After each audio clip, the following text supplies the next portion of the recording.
चाहे भूत प्रेत का कहो, चाहे माँ सरस्वती ने कसौटी मेरी करना चाहा कहो, मैं नहीं समझ सकता हूँ आज भी, लेकिन मेरी जबरदस्त कसौटी हुई। अच्छा। हजारों मधुमक्खियां, हम्म।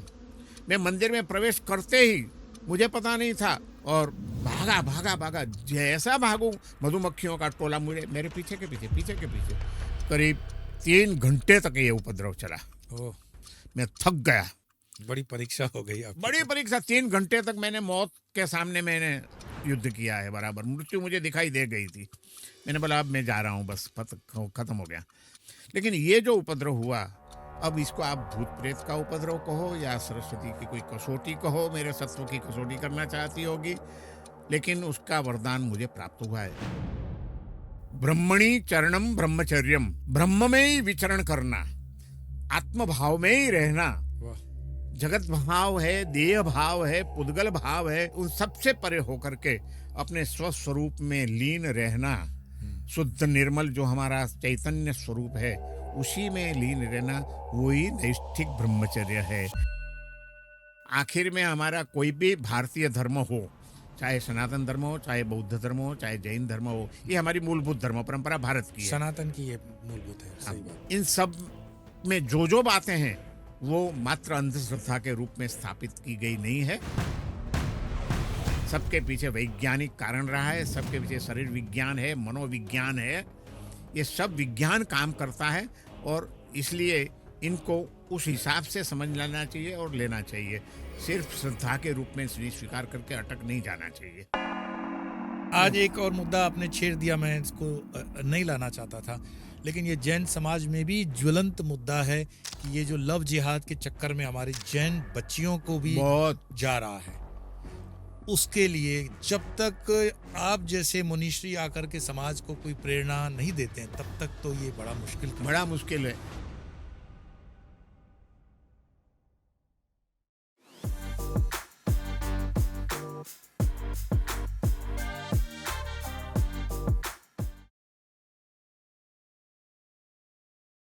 नमस्कार, नमो नारायण।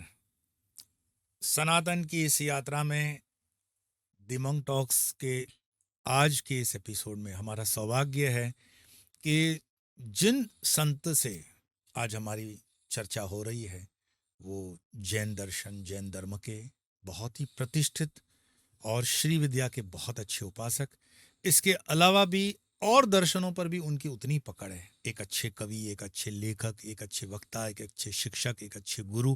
मैं जितने विश्लेषण लगाता जाऊं कम पड़ेंगे। तो आप कहेंगे नाम ही बता दीजिए। जी हाँ, हमारे बहुत अति सम्मानीय पूज्य जिनचंद्र जी महाराज। जिनचंद्र जी महाराज आप पधारे हैं, और जिनचंद्र जी आपका बहुत बहुत स्वागत है। आपका भी मैं अभिनंदन करता हूँ। ये मंग टॉक्स शो की आपने शोभा बढ़ा दी, क्योंकि अब नहीं, तक तो आपकी कृपा है। मेरे मन में एक शुरू से ही रहा कि एक ऐसी आपके साथ भेंट हूँ कि सनातन धर्म की ये खूबसूरती है कि हम अलग अलग दर्शनों को पढ़ते हैं, सुनते हैं, पर उसमें जब तक प्रामाणिकता के साथ जैन धर्म को लेकर के कोई न रिप्रेजेंटेशन आए, तब तक उस पर चर्चा दूसरा कोई तो नहीं कर करनी सकता। चाहिए। लेकिन आपकी विशेषता, और मतलब मैं कहूँगा कि मेरा सच में हृदय गदगद हो रहा है कि आप उतने ही श्री विद्या के अंदर भी पारंगत हैं, उतने ही सनातन के और ग्रंथों पर भी आपने देश विदेश में प्रवचन किए हैं। मैं अगर महाराज श्री अगर मैं कहूँ, जो जैन धर्म को हम समझते हैं और जितना हम जानते हैं कि जैन धर्म में क्या आप मानते हैं, क्या सिद्धांत है जो आज तक हजारों वर्षों तक इसको सनातन से जुड़े हुए हैं? महाराज जी, प्रणाम आपको। सबसे पहले तो आपने मेरे विषय में जो कुछ भी कहा, मुझे लगता है बहुत ही ज़्यादा आपने कहा है। मैं बहुत छोटा एक साधक हूँ और अल्पज्ञ भी हूँ। इतनी कोई विद्वत्ता तो मेरे में नहीं है, लेकिन ये आपकी महानता है कि आपने मुझे चढ़ा बढ़ा के बहुत ऊपर चढ़ा दिया है। खैर, आपने जो कहा, सनातन धर्म जो एक प्राचीन परंपरा है, अनादिकाल से चली आई है, उसके साथ जैन धर्म भी उसी का मान लीजिए कि एक विभिन्न अंग है।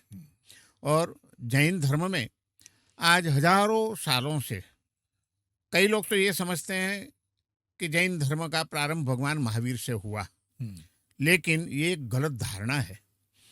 जैन धर्म का प्रारंभ भगवान महावीर से भी पहले जैन धर्म का अस्तित्व था, और वह बात ऋग्वेद, यजुर्वेद आदि का अभ्यास करने से हमें पता चलता है। अर्हन ऋषभो, अर्हन अरिष्टनेमी इत्यादि का जो उल्लेख आता है वो जैन धर्म के तीर्थंकरों के नाम है। 24 तीर्थंकरों में वर्तमान काल के जो सबसे पहले तीर्थंकर हुए उनका नाम था ऋषभदेव, और उनके पुत्र थे भरत। उसके ऊपर से ये भारत देश नाम प्रसिद्ध हुआ, प्रचलित हुआ। तो भगवान महावीर से पहले भी जैन धर्म का अस्तित्व था, और हजारों वर्ष से चली आई यह एक धर्म परंपरा, दार्शनिक परंपरा। इसमें एक मूलभूत जो तत्व है वो मेरे ख्याल से वही सनातन धर्म में है, वही सभी धर्मों में, भारतीय धर्मों में वही है। वो एक तो है आत्मा के विषय में। आत्मा एक शुद्ध चैतन्य तत्व जो है हमारे में, जो चिति शक्ति है परम विशुद्ध, जो आत्मा ही परमात्मा बन सकती है, वो पर उस विषय में मेरे ख्याल से सनातन धर्म हो या जैन धर्म हो, कोई अलग नहीं पड़ेगा। अपना जीव, जगत और जगतपति परमात्मा, ये तीनों विषय में भारतीय दर्शनों में गहरा चिंतन हुआ है, और तीनों ने ये माना है कि भाई एक कोई शाश्वत तत्व है जिसको हम जीव कहो, आत्मा कहो, परमात्मा का अंश कहो, जो कहो, लेकिन वो एक सनातन तत्व है ही हमारे सब में, परम तत्व। तो जैन धर्म भी यही मानता है कि आत्मा अजर, अमर, अविनाशी, अनामी, अरूपी ऐसा एक शुद्ध चैतन्य तत्व है जो अपने ऊपर लगे हुए आवरणों को तोड़ करके परमात्मा तत्व की प्राप्ति भी कर सकता है और खुद परमात्मा बन सकता है। तो महाराज श्री, जैसे परमात्मा बनने की ये यात्रा जैन धर्म बताता है, सिखाता है, और उस पे उपासक चलते हैं। तो जब हम आत्मा मानते हैं तो उसकी गति और दुर्गति, तो दुर्गति में क्या इसमें भूत प्रेतों का भी अस्तित्व जैन धर्म मानता है? हाँ, अब गति के विषय में जैन धर्म का जो तत्वज्ञान है उसमें मुख्य रूप से 4 गति मानी गई है जी। कि एक तो मनुष्य गति है जी। एक देव गति है, एक पशु योनि तिरिंच गति जिसको कहते हैं हमारी जैन परिभाषा में, और एक नरक गति।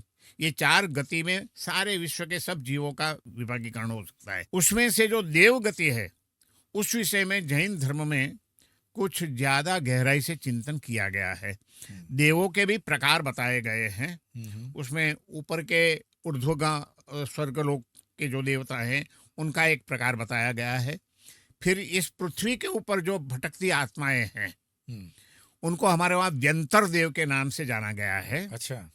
हाँ, फिर हमारे नीचे माने पृथ्वी के नीचे पाताल लोक में भी कुछ देव योनि है जिसको हमारे वहाँ भुवनपति के देव बताए गए हैं।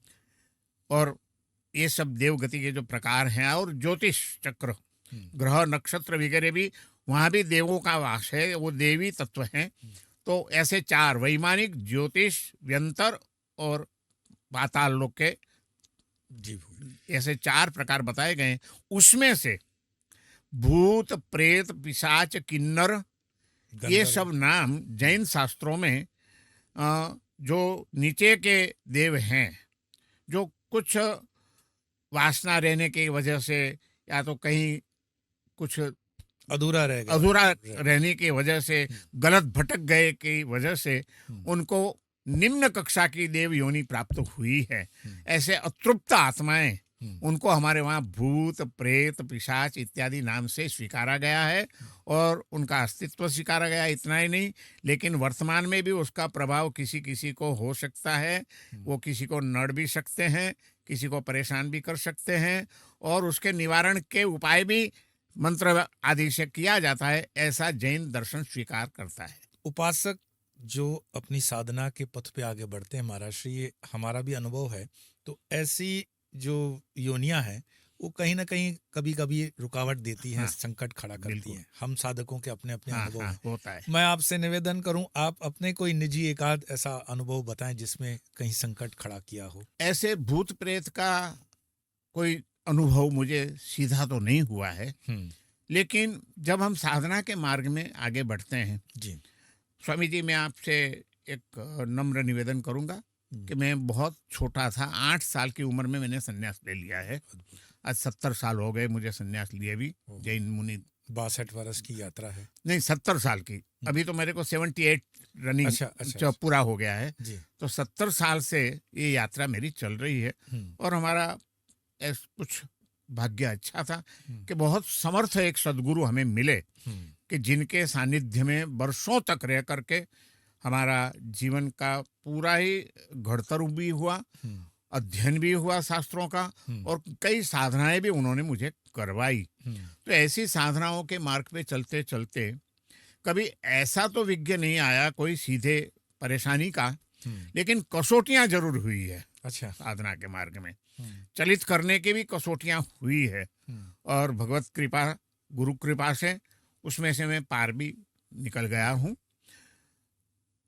जैसे कि मुझे 11 साल की उम्र में गुरुजी ने सबसे पहले सरस्वती मंत्र दीक्षा दी, विधिवत, वाह। तांत्रिक विधि से ही।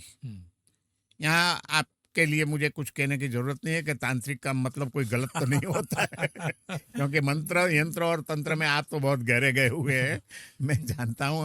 मैं उस पर भी आऊंगा, लेकिन आप अपनी बात को आगे बढ़ाइए। तंत्र माने एक व्यवस्था होती है जी। तो उस एक निश्चित व्यवस्था जो गुरुगम से, परंपरा से हमारे गुरुदेव तक आई थी, उसी विधि से उन्होंने मुझे सरस्वती मंत्र दीक्षा दी।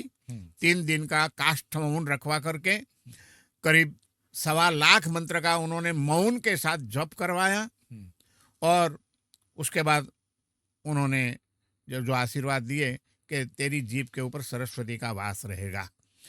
ये अनुभव मैंने किया है। लेकिन ये 11 साल की उम्र में जब मुझे मंत्र दीक्षा प्राप्त हुई, तब मेरा बचपना था। मुझे कोई इतनी समझ भी नहीं थी साधना क्या होती है, ये कितनी महत्वपूर्ण साधना है। लेकिन एक गुरु के प्रति समर्पण भाव था, बहुत प्यार था, प्रेम था गुरु के प्रति। गुरु के बिना हम एक दिन भी नहीं रह सकते थे, इतनी बेचैनी थी गुरु के बिना। और गुरु ने कहा कि ये करना है तो बस करना है, इससे ज्यादा समझ मुझे नहीं थी। और फिर बचपने के हिसाब से, और हमारे वर्षों तक पद यात्रा करते हैं जैन मुनि, तो मैं भी पद यात्रा करता था, काफी तपश्चर्या वगैरह रहती थी, तो उसमें मेरी मंत्र साधना खंडित हो गई। अच्छा।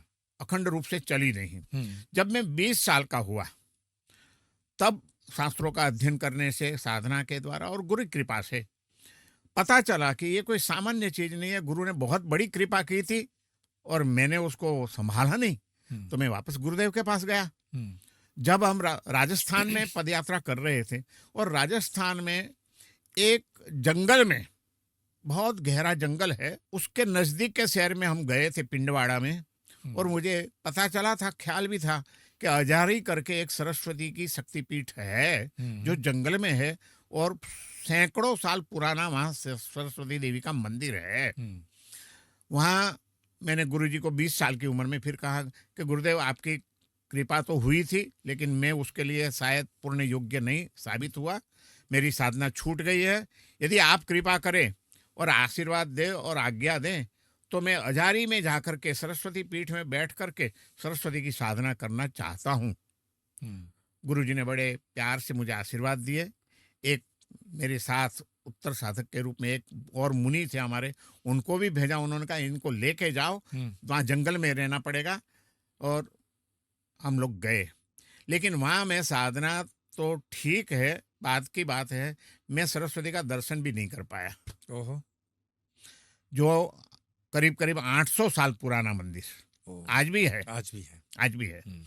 आप बता रहे हैं पिंडवाड़ा के पास में अजारी गांव है, वहाँ मार्कंडेश्वर महादेव का मंदिर है। अद्भुत, बहुत ही प्राचीन। उससे बिल्कुल पास में जुड़ा हुआ सरस्वती का अलग शिखरबंद मंदिर है। अच्छा। और श्याम वर्ण की सरस्वती की खड़ी प्रतिमा है, बहुत प्राचीन है। हमारे वहाँ ये भी मान्यता है कि कवि कालिदास जी को वहाँ सरस्वती ने वरदान दिया था। और हमारे जो जैन परंपरा के बहुत बड़े ज्ञानी एक आचार्य हुए, कलिकाल सर्वज्ञ हेमचंद्राचार्य, जिन्होंने बहुत सारे ग्रंथ लिखे हैं, शायद कोई विषय नहीं होगा ऐसा जिनके ऊपर उनकी कलम न चली हो। तो उनको भी वहां सरस्वती ने दर्शन दिया था साक्षात रूप में। और वहां सरस्वती नदी बह रही है, अब तो सूख गई है अकाल के वजह से, लेकिन सरस्वती अभी भी है, छोटा प्रवाह है। तो वहां सरस्वती का करंट आ रहा है ऐसे माना जाता है, तो वो जागृत जगह है। तो वहाँ मैं जब गया, तब मुझे आप चाहे भूत प्रेत का कहो, चाहे माँ सरस्वती ने कसौटी मेरी करना चाहा कहो, मैं नहीं समझ सकता हूँ आज भी, लेकिन मेरी जबरदस्त कसौटी हुई। अच्छा। हजारों मधुमक्खियां। मैं मंदिर में प्रवेश करते ही मुझे पता नहीं था कि मार्कंडेश्वर महादेव के मंदिर में मैं गया, महादेव का दर्शन किया, और उसके बाद उसी से जुड़ा हुआ सरस्वती मंदिर था, उसमें जाने के लिए एक छोटी सी अलमारी थी, बंद रहती थी, जंगल में था, कोई जाता नहीं था, पुजारी सुबह पूजा करके चला जाता था। जैसे ही मैं तो आगे चला, उत्साह था एक, बस क्या फिर से साधना करनी है, जोर से ऐसे दरवाजे खिड़की खोली, मुझे पता नहीं था खिड़की के पीछे मधुमक्खियों का बहुत बड़ा गड्ढा था। और जैसे ही मैंने खोली, मधुमक्खियां दबाव में आ गई दीवार के, और मधुमक्खियां ने मेरे पर हमला शुरू कर दिया। तो मैं तो मेरे साथ वाले मुनिराज को कहा, मैंने बोला महाराज भागो, यहाँ तो हजारों मधुमक्खियां, और सीधे मेरे शरीर के ऊपर लगने लगी, पूरा शरीर मेरे मधुमक्खियों से भर गया। इतना डंक देने लगी, जंगली मधुमक्खियां थी, बड़े बड़े कांटे मेरे शरीर में घुसने लगे। मैं तो भागा मंदिर से बाहर, मार्कंडेश्वर महादेव के मंदिर में आया, मंदिर में से बाहर भागा, नदी थी, बहुत बड़ी नदी, नदी के पट में मैं भागता रहा। वो महाराज ऐसे भाग गए, मैं ऐसे भागे, हम दोनों अलग हो गए। और मधुमक्खियों का जो डंक चालू था और उसकी जो वेदना थी, मुझे जलन था, सहन नहीं हो रहा था, तो मेरे सोचा कपड़ों में भर गई थी, तो मैंने कपड़ा भी निकाल दिया, सब कपड़े ऊपर के निकाल दिए, खाली नीचे का एक कपड़ा रखा, बाकी सब नदी में फेंक दिए, कोई नहीं था, जंगल था, फेंक दिया और भागा भागा भागा। जैसा भागू, मधुमक्खियों का टोला मुझे मेरे पीछे के पीछे। महाराज जी, करीब 3 घंटे तक ये उपद्रव चला। मैं थक गया। बहुत सुना था जैन धर्म में नमोकार मंत्र के विषय में कि भाई नमोकार मंत्र गिनने से कोई भी उपद्रव दूर होता है, तो मैं तो फिर थक गया, तो नदी के पट में ही बैठ गया रेत में, और बस ऐसे ही नवकार मंत्र गिनने लगा, लेकिन कुछ फर्क नहीं पड़ा। फिर मैंने कहा कि ये तो कुछ काम नहीं कर रहा है, अब क्या करना। तो वापस पढ़ा हुआ था कि उल्टा नवकार मंत्र पढ़ना चाहिए। अच्छा। हाँ, व्यतिक्रम से। तो मैंने उल्टा नवकार मंत्र पढ़ना शुरू कर दिया। नमो पढ़म हवै मंगलम मंगलाणम तत्सवितुं सवपापणाशनो ऐसो व्यंजन नमोकारो नमो ऐसो साणम नमो वज्रायणम नमो आर्याणम नमो सिद्धाणम नमो अरियंताणम, ऐसे उल्टा मंत्र पढ़ना शुरू कर दिया। सुना था कि इससे कोई उपद्रव आया हो तो निवारण होता है, तो मैंने शुरू कर दिया। थोड़ी देर के बाद जंगल में कोई नहीं आशा थी, वहाँ भेड़ बकरियों के टोले को लेकर के 2 आदमी निकले चराने के लिए।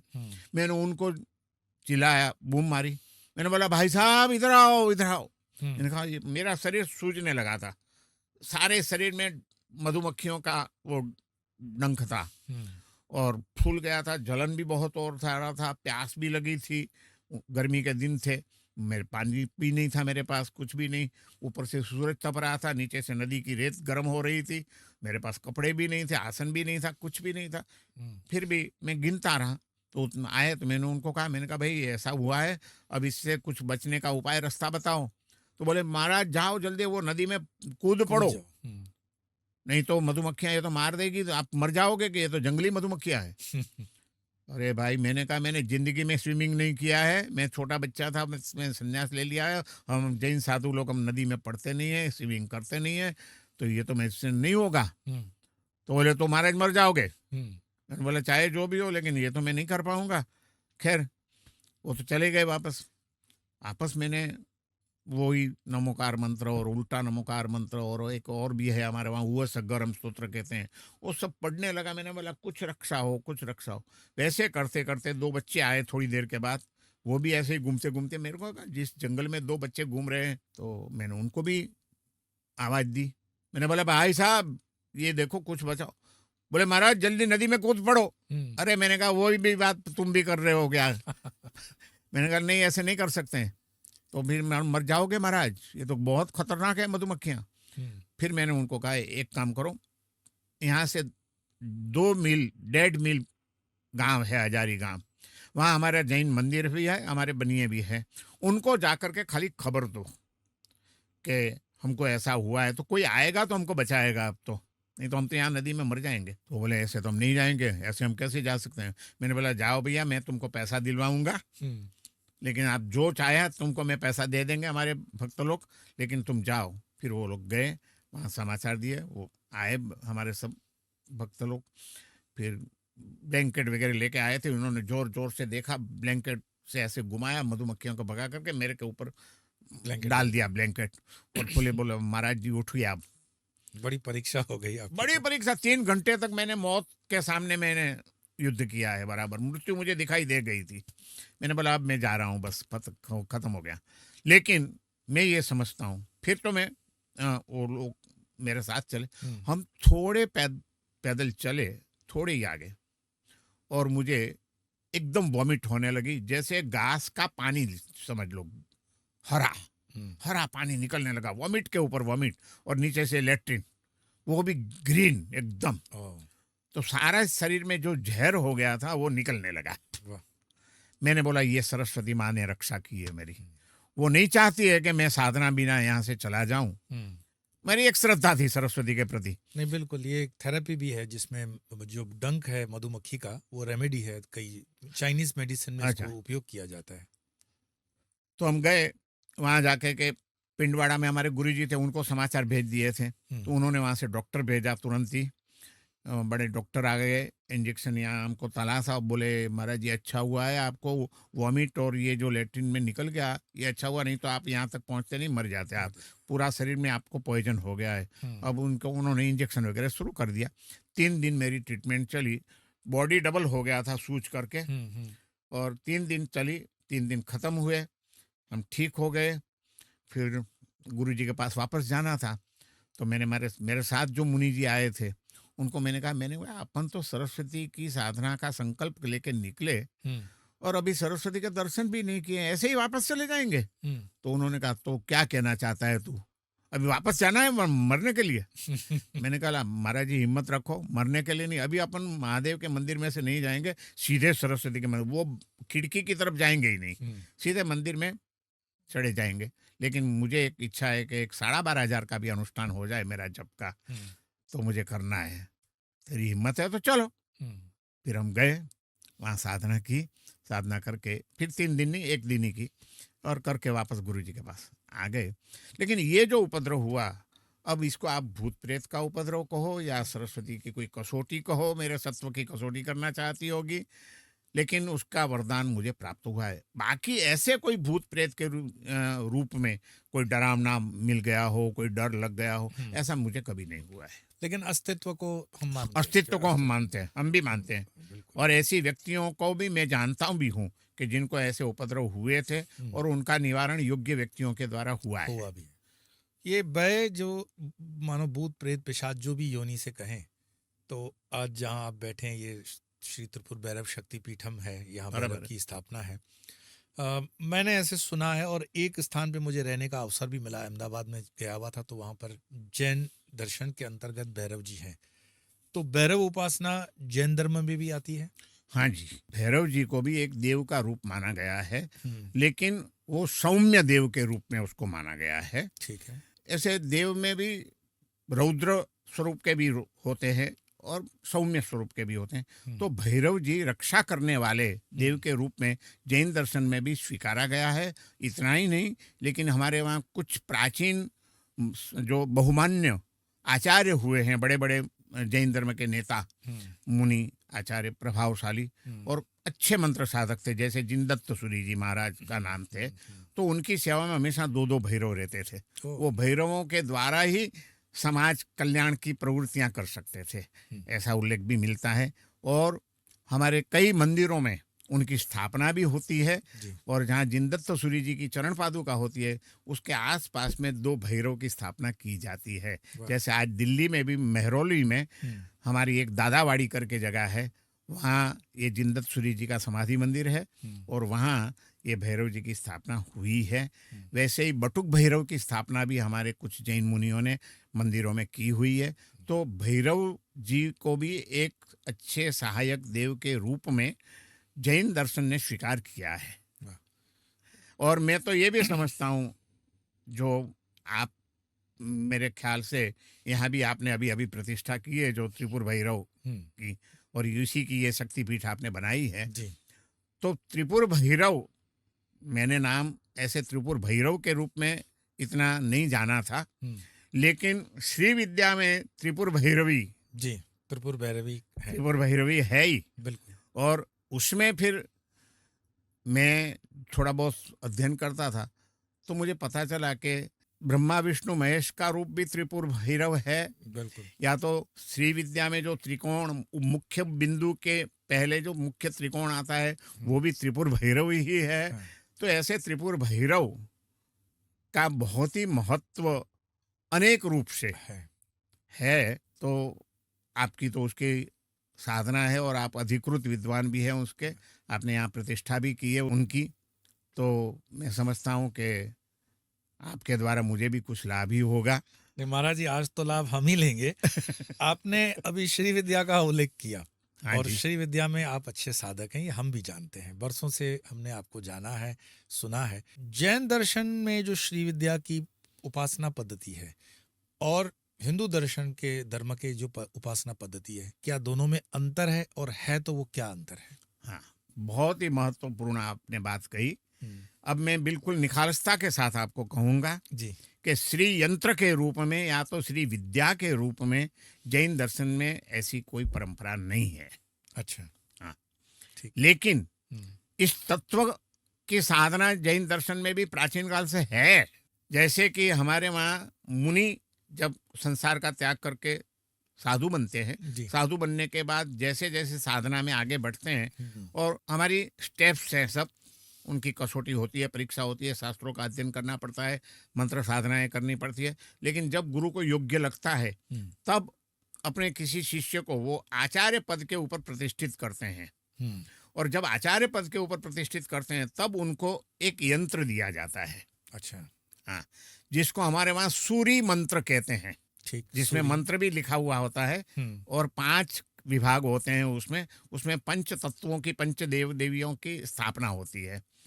तो उसमें मूल में गुरु तत्व की स्थापना है। गौतम स्वामी की एक पहली पीठिका होती है। उसके बाद दूसरी पीठिका, 5 पीठिका की आराधना आज भी हमारे सभी आचार्य लोग करते हैं। अच्छा। और रोज भी उसका यंत्र लेकर के वो चंदन के पाउडर से पूजन करते हैं, शुद्ध होकर के बैठते हैं, उसका जप वगैरह करते हैं, ध्यान भी करने का होता है उसका।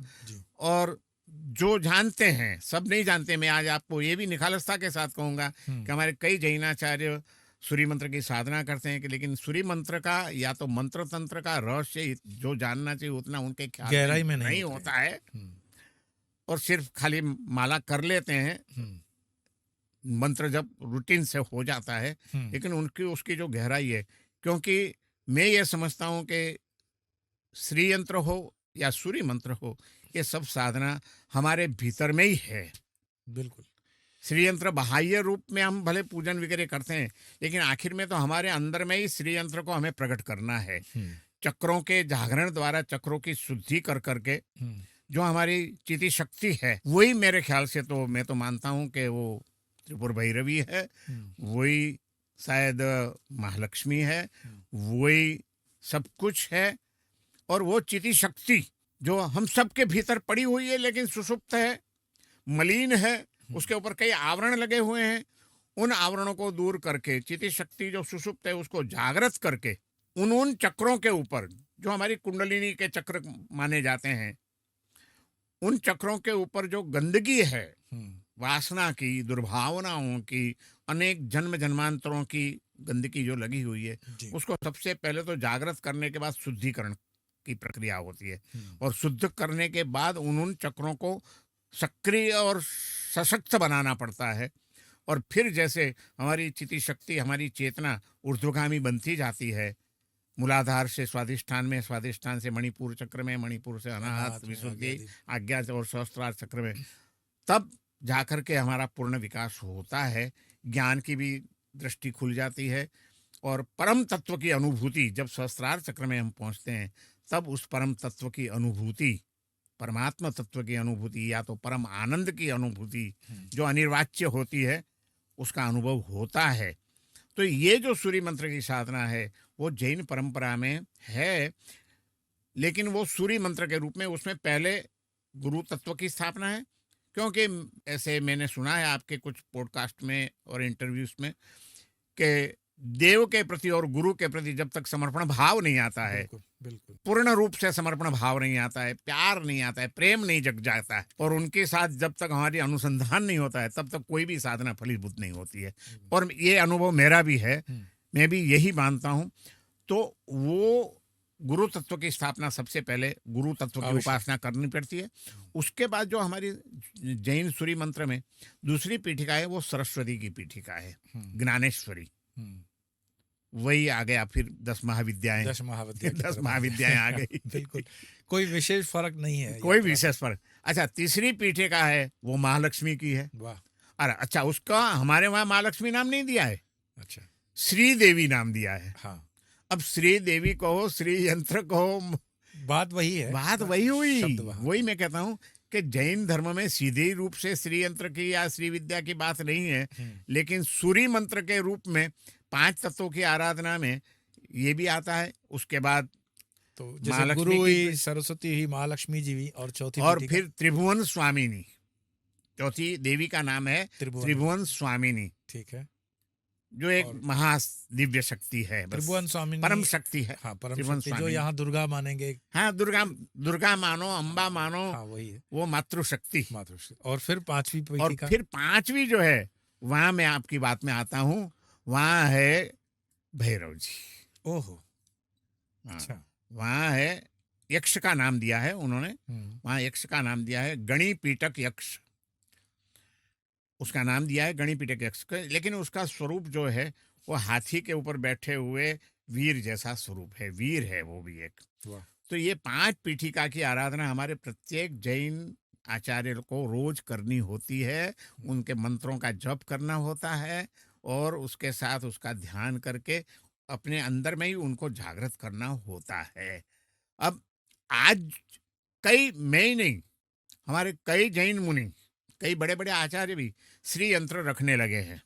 श्री यंत्र की पूजा भी करते हैं, करवाते भी हैं, जी। और भक्तों को देते भी हैं। जी, लेकिन मेरा ये मानना है कि ये जो श्री यंत्र है वो मूल में, श्री यंत्र जो जिस रूप में आज प्रचलित है, वो मूल रूप में जैन धर्म में उसकी परंपरा प्राचीन नहीं मिलती है इस रूप में। लेकिन अभी जैनियों ने सनातन परंपरा में से उसका स्वीकार कर लिया है, ऐसा मेरा मानना है। और इस विषय में मेरा जो थोड़ा बहुत ज्ञान है उसमें मैंने शंकराचार्य जी, आदि शंकराचार्य जी का जो ग्रंथ है सौंदर्य लहरी, वाह, अद्भुत, आनंद लहरी और सौंदर्य लहरी, उसका थोड़ा अध्ययन किया है। और बाकी भैरव तंत्र वगैरह में भी उसका उल्लेख आता ही है। त्रिपुर भैरवी जो श्री यंत्र के 9 वलय हैं, और 9 वलय की 9 अधिष्ठाता देवियां हैं, जो उन देवियों में तो आ ही जाता है। बिल्कुल। तो वो सब अध्ययन करते हुए मुझे लगा कि ये एकदम परम तत्व है, और इसको किसी संप्रदाय के साथ जोड़ना, किसी परंपरा के साथ जोड़ने के बजाय ये एक जगत कल्याण, मानव मात्र के कल्याण के लिए सबके भीतर बैठी हुई एक परम दिव्य शक्ति है, जो हमारे जीवन को शोभायमान बनाती है, जो हमारे जीवन को ज्ञानवान बनाती है, जो हमारे जीवन को समृद्धिमान बनाती है, कीर्तिमान बनाती है, और संस्कार से समृद्ध बना करके आखिर में परम तत्व की अनुभूति तक हमें पहुंचाती है। ऐसा मेरा मानना। नहीं, यही सत्य भी है। आदि शंकराचार्य जी के ग्रंथों में भी यही है। और जिस बिंदु पर अंतिम हम पहुंचते हैं, राजराजेश्वरी है। पर उसकी यात्रा जो बीच में आपने चक्रों की भी यात्रा बताई, मूलाधार से उठकर सहस्त्रार, और मैं देख रहा था जैन धर्म के जो 10 क्षमा, मार्दव, सत्य, संयम, उसमें ब्रह्मचार्य भी एक इम्पोर्टेंट है। बिल्कुल, उसके बिना ये प्रारंभ नहीं है। 10 क्षमा यति धर्म भी नहीं। लेकिन हम जब भी साधु बनते हैं जी, उस दिन हमें 5 प्रतिज्ञाएं दी जाती है, पंच महाव्रत उसको कहते हैं जी। उस पंच महाव्रत में भी ब्रह्मचर्य महत्वपूर्ण है।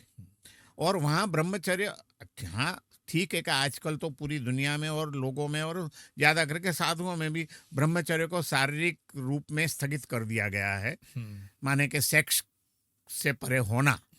लेकिन ब्रह्मणी चरणम ब्रह्मचर्यम, ब्रह्म में ही विचरण करना, आत्म भाव में ही रहना, वाह। जगत भाव है, देह भाव है, पुद्गल भाव है, उन सबसे परे होकर के अपने स्वस्वरूप में लीन रहना, शुद्ध निर्मल जो हमारा चैतन्य स्वरूप है उसी में लीन रहना, वही नैष्ठिक ब्रह्मचर्य है। नहीं तो शारीरिक ब्रह्मचर्य का शायद पालन हो जाता है, लेकिन मानसिक ब्रह्मचर्य और नैष्ठिक ब्रह्मचर्य की कभी कभी तकलीफ भी होती है। साधु लोगों को भी होती है, संसारियों को तो खैर होगी ही, उनको तो निमित्त ही ऐसे ही आसपास में। तो ब्रह्मचर्य बहुत बड़ी चीज है, लेकिन जितनी बोलने में सरल है उतनी वास्तव में सरल नहीं है, क्योंकि जन्म जन्मांतर की हमारी आत्मा के अंदर जो संस्कार पड़े हुए हैं, भोग संज्ञा के, पांचों इंद्रियों के आकर्षण के, वो जब तक हम शांत नहीं कर सकते हैं, उन शक्तियों का हम ऊर्ध्वीकरण यदि नहीं कर सकते हैं, तो वास्तव में ब्रह्मचर्य आना बहुत कठिन है। मुझे लगता ऐसा है मुनिश्री जी, आपसे जब ये ब्रह्मचर्य की हम बात कर रहे हैं तो उसमें जैन दर्शन ने बहुत अच्छा एक साइंटिफिक दिया, संध्या को भोजन न करने वाला नियम। वो तो एक है। हाँ ब्रह्मचर्य के विषय में जैन धर्म में उसको कैसे सुरक्षित किया जाए और जी। नैष्ठिक ब्रह्मचर्य का पालन कैसे किया जाए, उसके लिए कई नीति नियम बताए गए हैं। उसको हमारे वहाँ नव वाड़ कहते हैं। नव जैसे कोई एक खेत होता है तो उसकी एक बॉर्डर होती है यस। कांटों की, हाँ। बाढ़ का, कि बाहर के कोई भेड़ बकरी आकर के खेत में नुकसान न कर जाए। वैसे बाहर की कोई दुर्भावनाएं, बाहर की कोई वासनाएं आकर के हमारी आत्मा के रमणता में, आत्मरमणता में, हमारे अध्यात्म भाव में, उसमें कोई भेलसेल न कर जाए, नुकसान न कर जाए, उसके लिए 9 तरह के बॉर्डर बनाने की सूचना दी गई है। तो उसमें ये भोजन का भी एक बहुत बड़ा महत्व है, जिसका अभी आप कर रहे थे बात। जो सूर्यास्त के बाद न जल ग्रहण करना न भोजन ग्रहण करना, इसका एक वैज्ञानिक सिद्धांत है। पर मैंने उस पर पॉडकास्ट वगैरह तो ठीक है उसमें उल्लेख किया भी है, पर मैं चाहूंगा कि इस पर थोड़ा सा आप युवाओं को कुछ कह सकें। मुझे लगता है कि आजकल अब युवाओं को भी ये बात समझाना बहुत सरल हो गया है। अभी अभी तो अमेरिका में हो, यूरोप में हो, हर जगह पर 12-12 घंटा, 14-14 घंटे तक खाना नहीं, पीना नहीं, और उसको फास्टिंग के रूप में लेते हैं और गौरव भी लेते हैं कि हमारा तो अभी कौन सा वो फास्टिंग कहते हैं, इंटरमिटेंट, हाँ, फास्टिंग चल रहा है। हाँ। तो जैन धर्म में रात को नहीं खाना, इसके पीछे 2 भावनाएं रही है।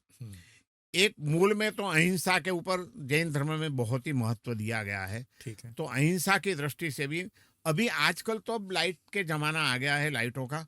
पुराना जमाना था जब छोटे छोटे गांव थे, खेतों में लोग काम करते थे, गांव में लाइटें रहती नहीं थी, वो मोमबत्ती वगैरह जला करके या तो वो छोटे छोटे दिए जला करके शाम को, रात को उजाले में काम निभा लेते थे। और भारत देश ऋषि प्रधान रहा है और कृषि प्रधान रहा है जी। कृषि हमारी मूल परंपरा है भौतिक समृद्धि की। तो जहाँ कृषि आएगी वहाँ पशुपालन भी आएगा। गाय, भैंस, बड़द वगैरह, बैल वगैरह रहते थे घर के आगे ही, और उनकी गंदगी भी रहती थी। गंदगी में मच्छर वगैरह उपद्रव भी होते थे जीव जंतु के। और यदि अंधारे में आदमी खाने जाएगा तो वो जीव जंतु भी दाल में पड़ गए, चावल में पड़ गए या साग में, सब्जी में पड़ गए तो पता भी नहीं चलेगा। तो एक तो वो जीव मर जाएंगे, तो हिंसा का दोष लगेगा, और दूसरा शरीर में वो नुकसानकारक साबित होगा। हाइजीन की दृष्टि से भी वो अच्छा नहीं है। तो इसलिए हमारे वहाँ बताया गया कि भाई सूर्यास्त होने से पहले पहले उजाले उजाले में भोजन कर लो। ये एक दृष्टि बिंदु हुआ। और सेकंड नंबर में आज का जो शरीर विज्ञान, मेडिकल साइंस भी आज ये कहता है, मैंने पढ़ा है अमेरिका में, मैं एक बार गया था, एक डॉक्टर साहब के घर में ही मेरा ठहरना था। वो मेरे भक्त थे, जैन थे, डॉक्टर, बड़े अच्छे हार्ट स्पेशलिस्ट थे। तो उन्होंने मुझे, ऐसे ही हमारी रात को चर्चा चली, तो उनके टेबल पर एक मैगजीन पड़ा था मेडिकल साइंस का, वहाँ का, अमेरिका का। उसमें से उन्होंने एक आर्टिकल बताया। तो उसमें अमेरिकन किसी डॉक्टर ने एक आर्टिकल लिखा था, और उसमें उसने ये समझाया था कि यदि हमारे डाइजेशन पावर को हमें ठीक रखना है तो शाम का भोजन नींद लेने से पहले मिनिमम जो शाकाहारी लोग हैं उनको 3 घंटे पहले ले लेना चाहिए, और जो नॉनवेज खाते हैं उनको 5 घंटा का गैप मिनिमम रखना चाहिए, तो ही आपका डाइजेशन ठीक रहेगा। नहीं तो आपका डाइजेशन ठीक नहीं रहेगा। सो जाने के बाद ये जो डाइजेशन शक्ति है वो काम करना बंद करती है, और उससे गैस, एसिडिटी वगैरह कई तकलीफें होती है। इसलिए यदि आपको स्वस्थ रहना है, ये कोई धार्मिक दृष्टि से नहीं, वैज्ञानिक दृष्टि वैज्ञानिक से। दृष्टि से। और अमेरिका के एक अमेरिकन डॉक्टर ने ये आर्टिकल जब लिखा था तब मुझे बड़ा आनंद हुआ। उन्होंने बताया मुझे कि महाराज जी, आप तो शाम को जल्दी खा लेते हैं, लेकिन आजकल ये तो हम लोग वैज्ञानिक है। यहाँ ये मानने लगे हैं। मैंने बोला अच्छी बात है। आखिर में हमारा कोई भी भारतीय धर्म हो, चाहे सनातन धर्म हो, चाहे बौद्ध धर्म हो, चाहे जैन धर्म हो, ये हमारी मूलभूत धर्म परंपरा भारत की है। सनातन की ये मूलभूत है, सही बात। इन सब में जो बातें हैं वो मात्र अंधश्रद्धा के रूप में स्थापित की गई नहीं है। सबके पीछे वैज्ञानिक कारण रहा है, सबके पीछे शरीर विज्ञान है, मनोविज्ञान है। ये सब विज्ञान काम करता है, और इसलिए इनको उस हिसाब से समझ लेना चाहिए और लेना चाहिए। सिर्फ श्रद्धा के रूप में स्वीकार करके अटक नहीं जाना चाहिए, समझना भी चाहिए। मुनिश्री, जैन धर्म के पाए में एक सूत्र जो मैं बरसों से सुनता आ रहा हूँ, अहिंसा परमो धर्म। लेकिन इसका एक आधा श्लोक दूसरा भी है, अहिंसा परमो धर्म, धर्म हिंसा तथैव च। तो अहिंसा के मार्ग पर पिछले 1000 सालों से इस देश की दुर्गति इसलिए हुई कि हम कहीं ना कहीं सूत्र को ठीक से परिभाषित न कर पाए, समझ नहीं पाए। बराबर है। आज इस सूत्र को मैं आपके ही श्रीमुख से समझना चाहूंगा कि अहिंसा को तो हम भी मानते हैं, मानना भी चाहिए, सब मानते हैं, लेकिन जो उसमें है कि धर्म हिंसा तथैव च, धर्म को बचाने के लिए हिंसा जो बताया गया महाभारत के बराबर है। सूत्र में आता है, महाभारत के अनुशासन पर्व में है ये श्लोक शायद। बराबर। तो जैन धर्म की अहिंसा, क्या उसमें किसी भी प्रकार से राष्ट्र को बचाने के लिए भी हिंसा वर्जित है? नहीं, जैन धर्म की अहिंसा बहुत ही सूक्ष्म रूप से प्रतिपादित की गई है। जैन धर्म में अहिंसा ये कायरों का सिद्धांत नहीं है, वाह, वीरों का वीरों, सिद्धांत। महावीरों का है। अहिंसा होनी चाहिए, लेकिन कायरों की नहीं, वीरों की अहिंसा होनी चाहिए। और इसीलिए अपने स्वार्थ के लिए, अपनी सुख सुविधा के लिए किसी जीव को दुख न पहुंचे, किसी को तकलीफ न हो, किसी का प्राण नष्ट न हो, ये सोच समझ करके अपनी सुख सुविधाओं का त्याग करने की बात जरूर कही है जैन धर्म में। लेकिन जब संस्कृति के ऊपर कोई आक्रमण होता है, हमारे धर्म के ऊपर कोई आक्रमण होता है, हमारे मंदिरों के ऊपर कोई आक्रमण होता है, हमारे समाज की माँ बेटियां, उनके शील का सुरक्षा का प्रश्न जब आता है, तब ये कहा है कि तब अहिंसा परमो धर्म करके बैठना ये कायरता है, ये धर्म नहीं है, ऐसा स्पष्ट रूप से कहा गया है। इतना ही नहीं, लेकिन मैं उससे आगे बढ़ करके अब आपको कहूँगा कि एक समय आया, आज से सैकड़ों साल पहले, सदियों पहले, अब मुझे परफेक्ट वो समय याद नहीं है, लेकिन जैन परंपरा में सर्वमान्य एक ऐतिहासिक घटना है कि हमारे वहाँ करीब 1000 साल तो हो गए, कालिकाचार्य नाम के एक बहुत बड़े आचार्य हुए। खुद राजकुमार थे पहले, और राजकुमार थे तब उन्होंने शस्त्र विद्या और शास्त्र विद्या दोनों में प्रवीणता प्राप्त की थी जी। शस्त्रमल्ल योद्धा थे। अच्छा, हाँ। और फिर उन्होंने वैराग्य हुआ, दीक्षा ले ली। दीक्षा लेने के बाद बहुत बड़े आचार्य भी बन गए, उनकी बड़ी शिष्य परंपरा भी थी और काफी प्रभाव था समाज में। उनकी एक बहन थी जो राजकुमारी थी, वो भी, और बहुत रूपवान थी। उसने भी देखा कि मेरे भाई महाराज तो इतने आगे बढ़ गए हैं साधना में, तो सही मार्ग तो साधना का ही है, ये संसार के सुखों में कुछ ज़्यादा मजा नहीं है, ये तो अनेक जन्मों से ये सब चलती आती है। तो उन्होंने भी युवान वय में दीक्षा ली। अब राजकुमारी थी, रूपवान थी, युवान थी, इतनी सुंदर थी कि लोग उनको देख करके पागल हो जाते थे।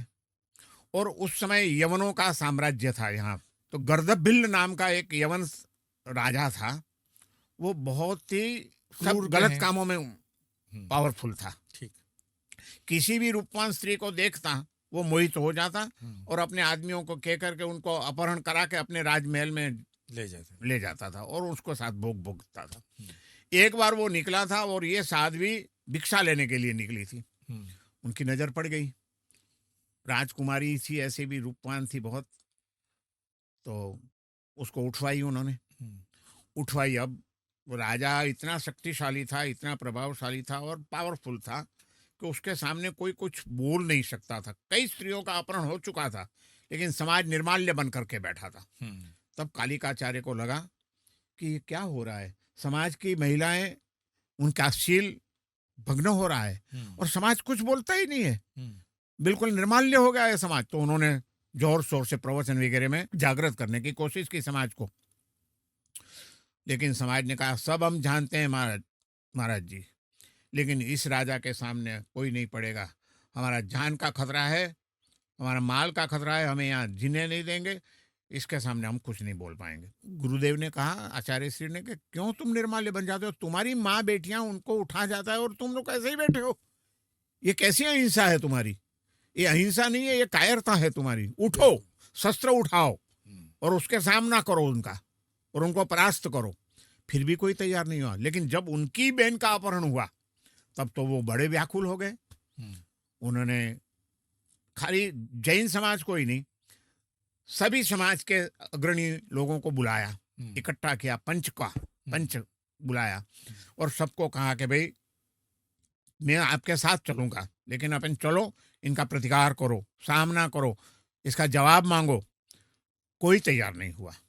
बोले इनके सामने हम नहीं आएंगे, हमको हमारा जान प्यारा है, हम करो, हमारा घर प्यारा है, हमारा कारोबार प्यारा है, इसके सामने पड़ने में कोई मजा नहीं है।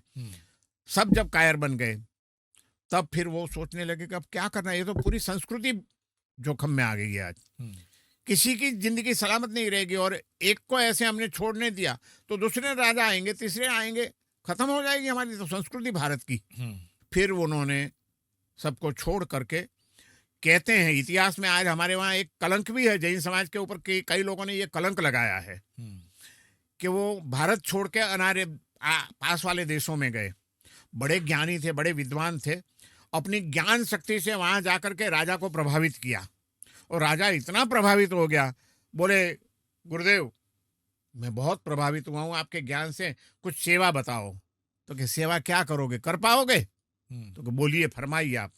मुझे आपका सैन्य चाहिए, मैं सेनापति हूँ, मैं आगे जाने के लिए तैयार हूँ। ये साधु के कपड़े के ऊपर मैं सैनिक का पहनावा पहन लूंगा, हाथ में तलवार पकड़ूंगा, लेकिन आज संस्कृति की रक्षा किए बिना छुटका नहीं है। और मेरे सब लोग, हमारे देश के, हमारा पंच, हमारे सब लोग निर्माल्य हो गए, इसलिए आज मैं आपके वहाँ आया हूँ चल चल के, और मुझे आपका साथ चाहिए। तो बोले क्या साथ चाहिए? आप चलो, आपका सैन्य दो मुझे और हम लड़ेंगे और इस राजा के अत्याचारों से प्रजा को मुक्त कराएंगे।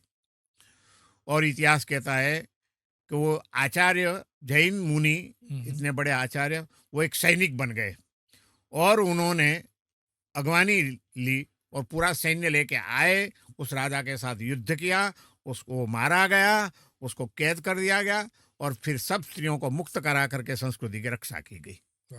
ये इतिहास जैनियों में है और आपको शायद कभी पढ़ना हो।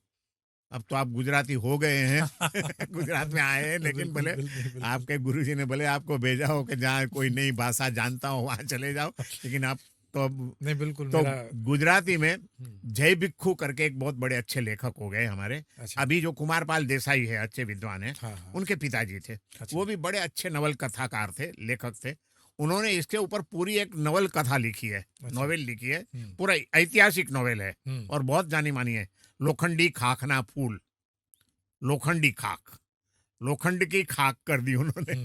लोखंडी खाखना फूल 2 भाग में नॉवेल लिखी है।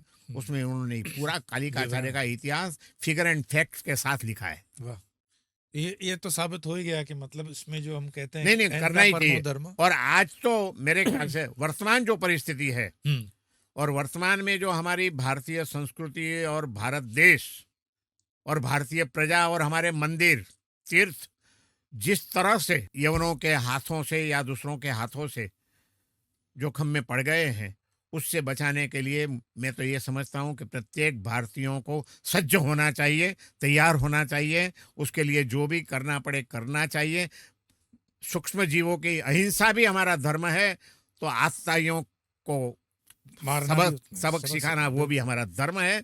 और ये आज भारत की अनिवार्य आवश्यकता खड़ी हो गई है। बिल्कुल। यदि हम नहीं जागेंगे तो हमारे और भी कई मंदिर टूटेंगे, कई मूर्तियां टूटेगी और हमारी संस्कृति नष्ट होने के लिए कोई रोक नहीं पाएगा।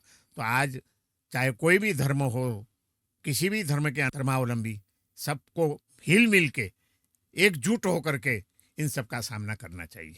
मैं तो हमेशा कहता हूँ महाराज श्री के शस्त्र और शास्त्र दोनों चाहिए। ये सनातन की दो खूबसूरती हाथ है, भी तो दोनों हाथ दिया में। है। एक लेकिन हाथ आज में- एक और मुद्दा आपने छेड़ दिया, मैं इसको नहीं लाना चाहता था, लेकिन ये जैन समाज में भी ज्वलंत मुद्दा है कि ये जो लव जिहाद के चक्कर में हमारी जैन बच्चियों को भी बहुत जा रहा है, उसके लिए जब तक आप जैसे मुनिश्री आकर के समाज को कोई प्रेरणा नहीं देते हैं, तब तक तो ये बड़ा मुश्किल काम बड़ा है। मुश्किल है। इसको मैं कैसे जानता हूँ रोकेंगे? कई जैन बच्चियां अभी ये लव जिहाद की चुंगाल में फंस गई है और अब बड़ी दुखी हो रही है। लेकिन फिर भी समाज हमारा, तब मुझे कभी कभी यही होता है कि कालिकाचार्य के समय में भी समाज नहीं जगा था, तो आज मेरे जैसे की कौन सुनेगा। नहीं ये सुनेगा ऐसा तो होता फिर- है कभी कभी, निराशा आ जाती है कि ये समाज निर्माल्य क्यों हो चुका है, इतना हम्म, क्यों जागृत नहीं है, जबकि उनके घर में रेला आ गया है। अब तो घरों में आज हिंदू समाज की और जैन समाज की सैकड़ों बच्चियां इसका इस शिकार लव हो जिहाद में फंस गई है और बड़ी दुखी हो रही है। लेकिन अब उनको छुड़ाने के लिए भी एक आंदोलन, जबरदस्त आंदोलन सबको मिलकर के साथ में लगाना चाहिए। बिल्कुल।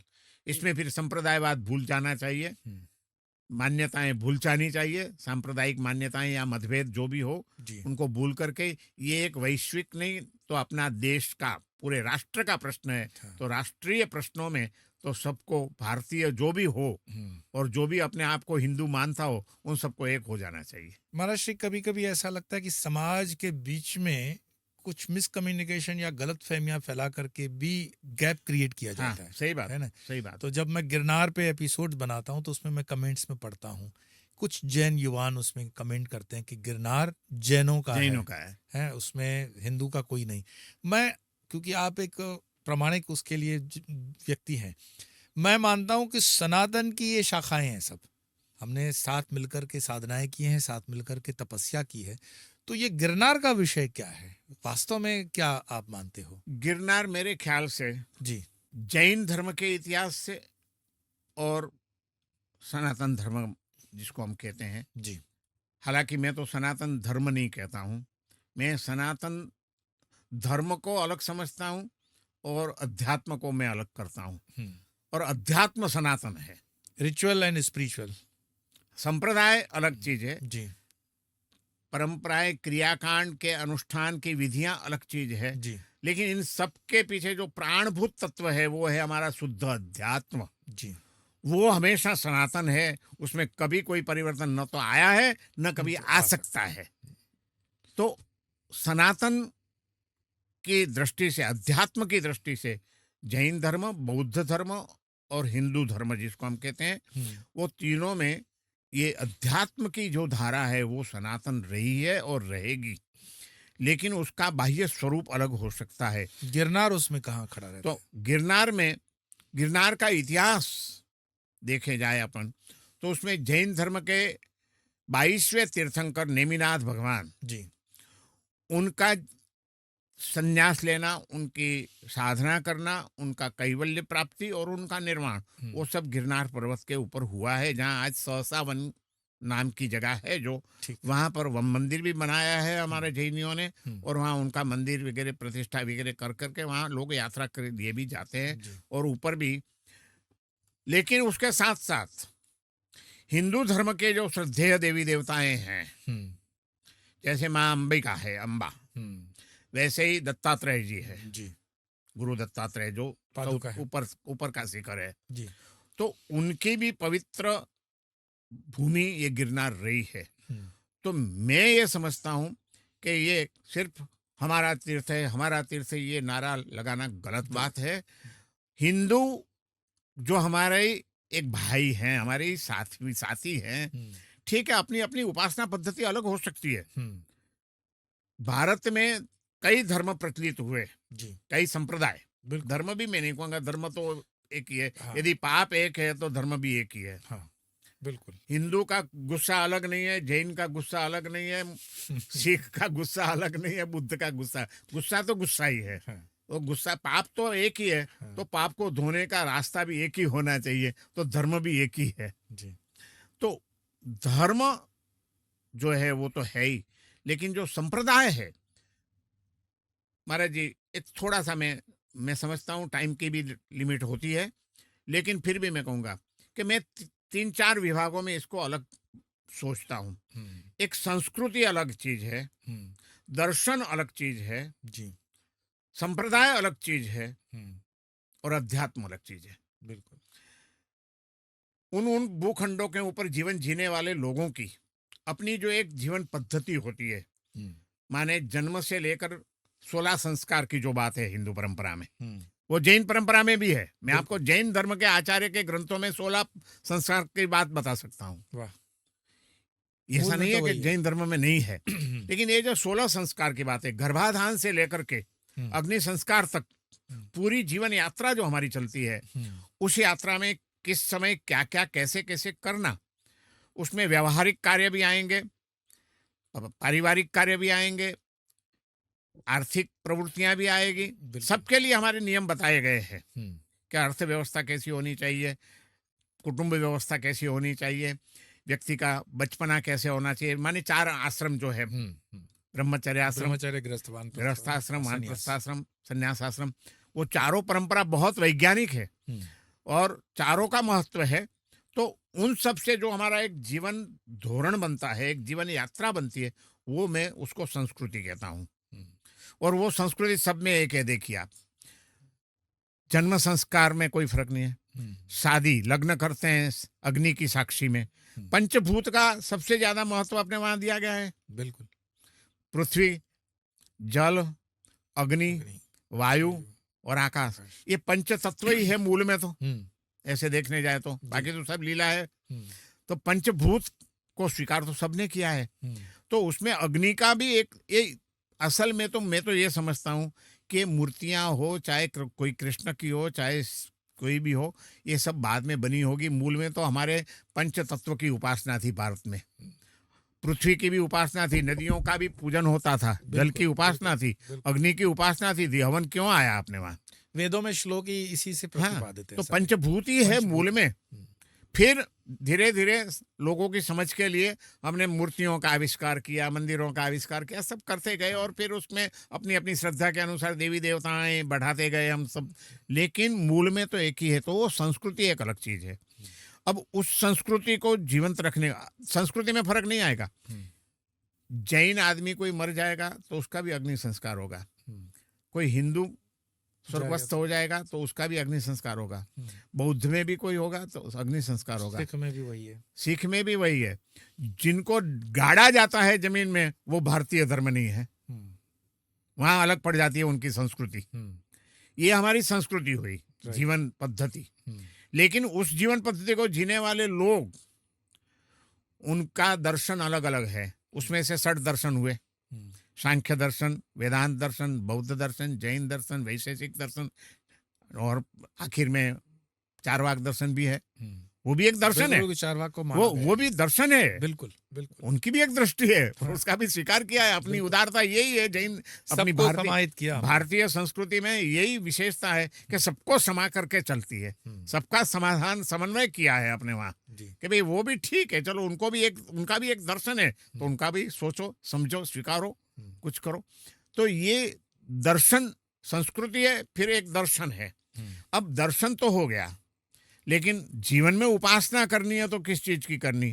तो वहां फिर संप्रदाय आ गए। हुँ, जो शिव को मानेगा वो शैव संप्रदाय, जो विष्णु को मानेगा वैष्णव संप्रदाय, जो जिन को मानेगा वो जैन संप्रदाय, जो बुद्ध को मानेगा वो बौद्ध संप्रदाय। हुँ, ऐसे उपासना पद्धति सबकी अलग है, लेकिन संस्कृति सबकी एक है। वाह! तो उस संस्कृति को केंद्र में रख करके, हुँ, और ये संस्कृति हो, दर्शन हो, संप्रदाय हो, इन सब के पीछे जो प्राणभूत तत्व है वो है धर्म और अध्यात्म। उसमें कोई फर्क नहीं है। धर्म तो धर्म ही है सबके लिए, अध्यात्म तो अध्यात्म ही है, उसमें कोई फर्क नहीं है। यदि फर्क है तो हमारी समझ का हो सकता है। महाराज श्री, बाकी तो ठीक है, संप्रदायों की हम बातें करते हैं, लेकिन कभी कभी सनातन की इन दो धाराओं में, मतलब जैन धारा भी दर्शन की और हिंदू धारा दर्शन की, इसमें भी कभी कभी कई विवाद पढ़ने को मिलता है, सुनने को मिलता है। जैसे कुछ जैन पुस्तकों के अंदर हम पढ़ते हैं कि भगवान कृष्ण को नरक में डाला हुआ है। तो क्या ये वास्तविकता है कि जैन दर्शन के अंदर भगवान कृष्ण नरक में है? आपकी बात स्वामी जी बिल्कुल ठीक है कि कुछ जैन शास्त्रों में कृष्ण को नरक में बताया गया है। हम्म, अब जो एक पूरी हिंदू समाज में ही नहीं लेकिन पूरे विश्व में भी कह सके अपन, गीता के माध्यम से यदि जी। जो भगवान श्री कृष्ण का जो उपदेश है वो आज भारत के लिए सीमित नहीं रहा है, विश्व के लिए। उसके विश्व मान्य ग्रंथ बन चुका है और उसमें अद्भुत अद्भुत तत्वज्ञान की बातें बताई गई है। और उसको जैन धर्म में भी कोई ऐसा नहीं है कि अमान्य किया है, लेकिन मैं आगे बढ़ कर के आपको कहूँ कि हमारे प्राचीन ऐसे जैनाचार्य विद्वान जो हुए हैं जिन्होंने कई ग्रंथ लिखे हैं, उन्होंने गीता के कई श्लोक अपने ग्रंथों में उद्धृत किए हैं। अच्छा। कि गीता में ये बात लिखा है आदर के साथ। बिल्कुल। तो गीता जिनके द्वारा प्रकट हुई वो भगवान श्री कृष्ण आज करोड़ों लोगों के श्रद्धेय है और उनके लिए कोई ये कहे तो स्वाभाविक है कि बड़ा दुख होगा कई लोगों को, स्वाभाविक है, नहीं कहना चाहिए। दूसरी बात, सेकंड साइड देखने जाए तो जो चुस्त जैन लोग हैं, जैन धर्मावलंबी, उनकी एक श्रद्धा ऐसी बनी हुई है कि बस अपने वहाँ लिखा है नरक में गए तो नरक में गए हैं। तो हमारे सामने ये प्रश्न भी आता है, तो तटस्थ रूप से इसका समाधान मैं ये करता हूँ कि चाहे चलो ग्रंथ में लिखा है, लेकिन कई बातें ऐसी भी होती है जो किसी समय भले लिख भी गई हो, लेकिन उन बातों को वापस रिपीट करना आज के युग के लिए अनुरूप नहीं है। और यदि माना जाए कि कृष्ण नरक में गए हैं तो इसका समाधान क्या हो सकता है जो कोई विवाद खड़ा करने वाला नहीं होना चाहिए। तो हम ये कहते हैं कि जिन जैन ग्रंथों में लिखा हो कि कृष्ण नरक में हैं, उन्हीं जैन ग्रंथों में ये भी लिखा है कि भगवान महावीर भी कई बार नरक में गए थे। तो हमारी दृष्टि से तो भगवान महावीर और कृष्ण दोनों में कोई फर्क नहीं है। जो कोई फर्क है समय का फर्क है। वो गए थे और फिर तीर्थंकर हुए, ये गए हैं। और पास जैन शास्त्रों में ये भी लिखा है कि अब के आगे जो 24 तीर्थंकर होने वाले हैं उसमें कृष्ण भगवान तीर्थंकर होने वाले हैं। इसलिए आज कृष्ण भगवान की भावी तीर्थंकर के रूप में मूर्तियां बन रही है। अच्छा, उसकी पूजा हो रही है। ओहो। हाँ, मैं आपको वो भी बताऊं कि आज कृष्ण की मूर्तियां बन चुकी है और उनकी पूजा भी हो रही है। तो फिर ऐसा विवाद नहीं करना चाहिए कि भाई दोनों जैन ग्रंथों में दोनों के लिए नरक भी बताई गई है और जैन ग्रंथों में दोनों को भगवान भी बताए गए हैं। तो जो अच्छी बात है उनको आगे रखो, जो विवादास्पद बातें हैं उनको छेड़ो मत, छोड़ दो। समाज में कैसे एकता बनी रहे और हमारा ऐक्य, वही हमारी संस्कृति, हमारा दर्शन, हमारा देश, हमारी प्रजा, उसके लिए लाभदायी है। तो उसी चीज को पकड़ के चलो। आज लड़ने का युग नहीं है, आज समन्वय करके साथ में चलने का युग है। तो मैं तो वो समन्वय की दृष्टि में मानता हूँ और श्री कृष्ण भगवान के प्रति भी मेरा पूरा सम्मान है। मेरे प्रवचन में भी कई बार मैं गीता का रेफरेंस दे के बातें भी करता हूँ और करनी चाहिए। बिल्कुल।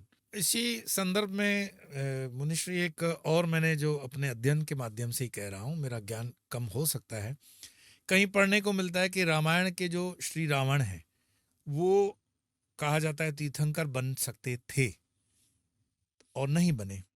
इसको क्या कारणभूत आप मानते हैं कि इसमें? नहीं, जैन दर्शन में भी रावण का भी उल्लेख है और जैन दर्शन में भी रावण को एक महान संस्कारी और शक्तिशाली राजा के रूप में बताया गया है।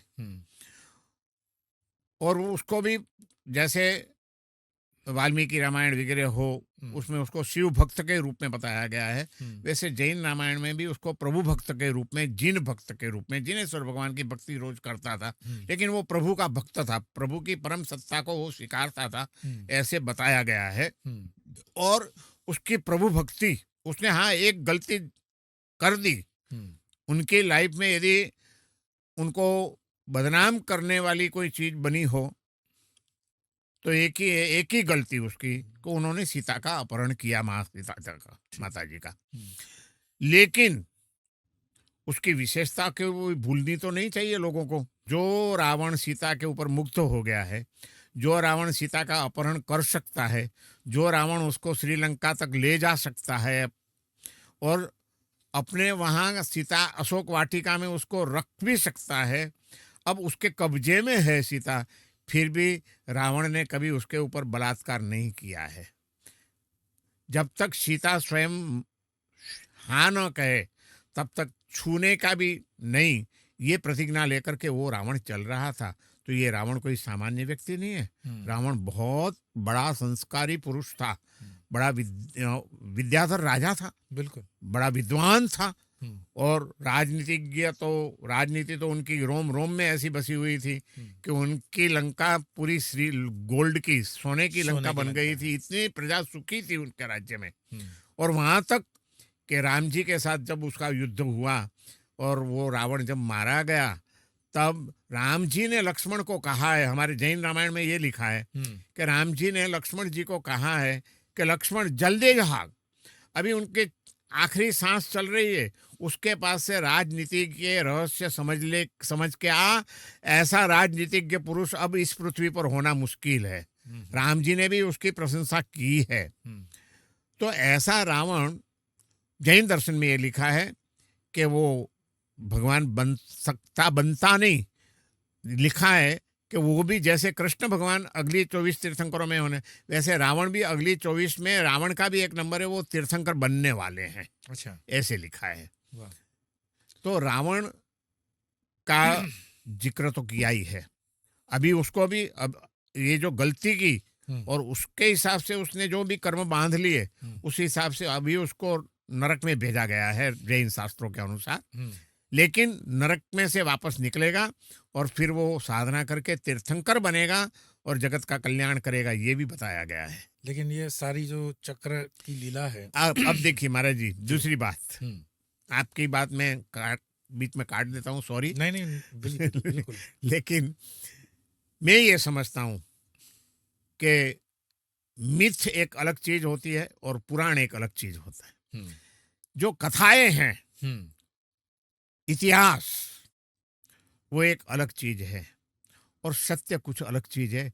कई बार कथाओं को इतना महत्व दिया जाता है और कथा में बताई गई बातों को हम इतनी बढ़ा देते हैं कि सत्य के प्रति हमारी थोड़ी उपेक्षा भी हो जाती है। तो वास्तव में सत्य क्या था ये तो कौन जानता है। ऐसे तो कोई ज्ञानी आज है नहीं, त्रिकाल ज्ञानी। जो भी है सब अंदर की पोथी की बात करते हैं, अंदर की बात तो किसके पास सामने स्पष्ट है।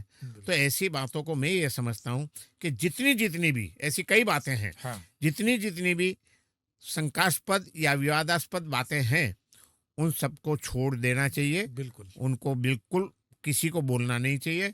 और जो अच्छी संस्कार देने वाली बातें हैं, अच्छी प्रेरणा देने वाली बातें हैं, जिनमें से लोगों को कोई जीवन की अच्छी प्रेरणा मिलती है, आगे बढ़ने का कोई संदेश मिलता है, इन बातों को, चाहे वो कृष्ण के नाम से हो, चाहे राम जी के नाम से हो, चाहे महावीर के नाम से हो, चाहे बुद्ध के नाम से हो, किसी से भी प्रसिद्ध हुई हो, उनको बढ़ा के आगे बढ़ाना चाहिए और समाज को एक अच्छा आदर्श देना चाहिए। बिल्कुल। तो जिस काल चक्र की हम बात कर रहे हैं मुनिश्री, उस काल चक्र के अंदर मैं एक चीज से व्यक्तिगत रूप से भी बहुत ही जिसको कहते हैं ना प्रभावित हूँ, मतलब इम्प्रेस्ड हूँ। हालांकि सुप्रीम कोर्ट ने उस चीज पर कभी टीका की थी और वो मुद्दा एक अलग हो जाएगा। मैं संधारा की व्यवस्था की बात कर रहा हूँ। ये एक मात्र ऐसा दर्शन है पृथ्वी पर जो आने के लिए जन्म की तो व्यवस्था देता है, लेकिन जाने के लिए भी वो होश पूर्वक जाने की व्यवस्था देता है। तो ये जो संथारा व्यवस्था है, कई लोग नहीं जानते होंगे, हमारे वीर सावरकर जी जो व्यवस्था से गए इस पृथ्वी से, वो संथारा की व्यवस्था से गए थे। उन्होंने प्राण स्वेच्छा से छोड़े। स्वेच्छा से छोड़े। तो ये संथारा व्यवस्था, ये स्वेच्छा से प्राण छोड़ने की व्यवस्था, ये क्या है? जैन धर्म में संथारा की प्राचीन काल से परंपरा रही है जी। और आज भी हम्म। कई लोग ये व्यवस्था के अनुसार देह त्याग करते हैं। इसको आत्महत्या तो नहीं कहेंगे? नहीं नहीं, आत्महत्या में और इसमें फर्क है। जी। दुख से, पीड़ा से, बीमारी से, कंटाल करके, अशांति से या दरिद्रता से, ऐसा किसी भी कारणवशात मन को एकदम निराश होकर के अब इससे तो मर जाना अच्छा है, ये करके मरने का प्रयास करना या तो खाना पीना छोड़ देना, वो संथारा नहीं है, वो एक आत्महत्या का ही प्रकार माना गया है। संथारा एक अलग चीज है, जहाँ पूर्ण जागृति हो, पूर्ण समझदारी हो और पूर्ण तैयारी हो, किसी भी परिस्थिति आ जाए। मैंने आज संथारा लिया और मैंने खाना पीना सब त्याग कर दिया, बस मैं अब समाधि में प्रभु के ध्यान में रहूंगा।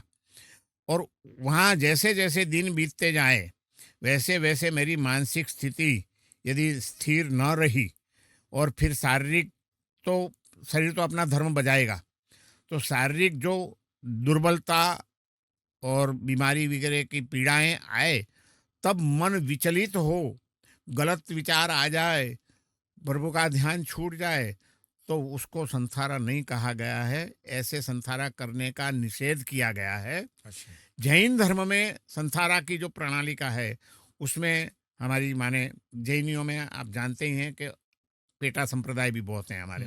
श्वेतांबर और दिगंबर तो है ही। जी जी। फिर श्वेतांबर में भी फिर मूर्ति को मानने वाले, मूर्ति को नहीं मानने वाले, स्थानकवासी और मंदिर मार्गी अलग हैं। उसमें तेरापंथी वापस एक अलग है। तो ये तो सांप्रदायिक, लेकिन सभी संप्रदायों में संथारे की परंपरा है। लेकिन हमारी जो मंदिर मार्गी परंपरा है, उनके हमारे जो धर्म ग्रंथ भी है और परंपरा भी है, उसमें ये बताया गया है कि बस कुछ भी कभी भी मन हुआ और संथारा ले लिया तो नहीं लेना चाहिए, क्योंकि बहुत पुण्य के बाद, बहुत जन्मों के पुण्य के बाद मनुष्य देह प्राप्त होता है। नहीं ऐसो जन्म बार बार, जो कहा है संत सूरदास जी ने, वही भगवान महावीर ने भी कहा है कि दुल्हे खलु माणु से भवे, मनुष्य भव प्राप्त होना बहुत दुर्लभ है। और ऐसा मनुष्य भव प्राप्त होने के बाद, वो भी भारत में, दुर्लभम भारते जन्म, भारत में जन्म मिला, जहाँ एक संस्कृति है, जहाँ एक धर्म की परंपरा है, जहाँ एक आदर्श है। ऐसे भारत की पवित्र भूमि के ऊपर मानव के स्वरूप में, बुद्धिशाली व्यक्ति के रूप में एक जन्म मिला। तो इस जन्म में तो जितना ही अच्छे काम हो सके, जितनी साधना हो सके, जितनी उपासना हो सके, उतना अच्छा है। लंबा जीना चाहिए और उसको सार्थक करना चाहिए। ऐसे ही मन हुआ कि बस अब मुझे तो संथारा कर देना है, तो जैन हमारे शास्त्रों में ना लिखा है कि ऐसे संथारा नहीं करना चाहिए। बिल्कुल। तो कब करना? तो कि यदि बीमारी आ गई कोई शरीर में, तो पहले तो इस शरीर को टिकाने के लिए कोशिश करनी चाहिए। इस देह में हमारी आत्मा टिकी रहे, उसके लिए कोशिश करनी चाहिए। कब तक करनी चाहिए? तो वो भी मर्यादा दी है हमारे शास्त्रों में कि 18 महीने तक, 1.5 साल तक उसको आयुर्वेद वगैरह के उपचार करने चाहिए। ठीक। और इस शरीर को टिकाना, क्योंकि भले उसमें शायद साधु को भी कि दोष भी लगते हों, हमारे जो नियम होते हैं साधु के जैसे, उसमें शायद कोई बांछोड़ भी करना पड़े और दोष भी लग जाए, तो लगने दो, उसका प्रायश्चित करके शुद्धिकरण हो जाएगा। लेकिन यदि देह रहेगा तो देह के द्वारा साधना बहुत होगी, जगत कल्याण का भी कार्य बहुत होगा, किसी के सुख में भी हम निमित्त बन पाएंगे। इसलिए इस देह को टिकाओ। लेकिन 18 महीने तक हमने दवाई की, उसके बाद भी अब शरीर साधना के लिए उपयोगी नहीं रखता है। अब साधना हो ही नहीं सकती है, इतना आसक्त हो गया है, शरीर के बिस्तर में पड़े रहते हैं। न किसी की कोई साधना हो सकती है, न किसी की सेवा हो सकती है, ऊपर से सबकी सेवा लेनी पड़ती है। ऐसा लगे और तब व्यक्ति की स्वयं की इच्छा हो कि मुझे अब धीरे धीरे देह त्याग की तरफ जाना है, तो वो स्वयं अपने मन को संकल्प करके आहार पान त्याग कर देता है, खाना पीना छोड़ देता है और एक बिस्तर पे सो करके, सब श्वेत वस्त्र में, सफ़ेद वस्त्र में सो करके बस परमात्मा का स्मरण, मंत्र स्मरण करता रहता है और जगत के सभी जीव का कल्याण हो, सर्वे भवन्तु सुखिनः, बस इसी भावनाओं में अपना समय व्यतीत करता है। और ऐसे करते करते मन स्वस्थ रहे तो ही तब तक ये अनशन चालू रखना चाहिए और देह त्याग कर देना चाहिए। यदि बचने की संभावना है तो पहले तो दवाई करो, बचो और यदि इस देह को टिकाओ, इसके द्वारा जितना भी लाभ हो सके उतना लाभ उठाओ। ये एक मर्यादा बताई गई है, लेकिन संसारे की परंपरा जैन दर्शन में है, लेकिन उसको आत्महत्या के रूप में नहीं माना गया है। दुख से घबरा करके जीवन से भाग जाना ये आत्महत्या है। सोच समझ करके साधना के उपयोगी नहीं रहा है इसलिए देह त्याग की ओर स्वैच्छिक रूप से जाना वो संसारा है। क्योंकि इसमें किसी सुप्रीम कोर्ट की वर्डिक्ट ने एक बहुत विवाद खड़ा किया था, उस विवाद पे हम नहीं जाएंगे। महाराज श्री, कई चीजें जो लगती है ना इतनी रह गई हैं। अभी तो बुद्ध दर्शन को हमें बात करनी थी। बुद्ध दर्शन का तो मेरा इतना गहरा अभ्यास नहीं है, क्योंकि जैन और बुद्ध और हम सनातन की बातें करते, काफी यात्रा करने का मन भी है। और मैं चाहता हूं कि इस आज की मुलाकात को हम अर्धविराम देकर के छोड़ें, ताकि दूसरी बार फिर से मुलाकात करने का एक अवसर बना रहे। नहीं, जरूर। मुझे तो आपके साथ बस ज्ञान गोष्ठी करने का आनंद आता है, क्योंकि आज ज्ञान के विषय में कोई चर्चा करने वाले भी बहुत अच्छे विद्वान ज्ञानी पुरुष कम मिलते हैं जी। और उसमें भी हमारे जैसे लोगों को, अपने जैसे प्रसिद्ध हो गए एक बार समाज में, तो लोग व्याख्यान कराने के लिए के तो बहुत आते हैं। हाँ। लेकिन ज्ञान गोष्ठी और विचार विमर्श करने के लिए समय अवकाश बहुत कम मिलता है।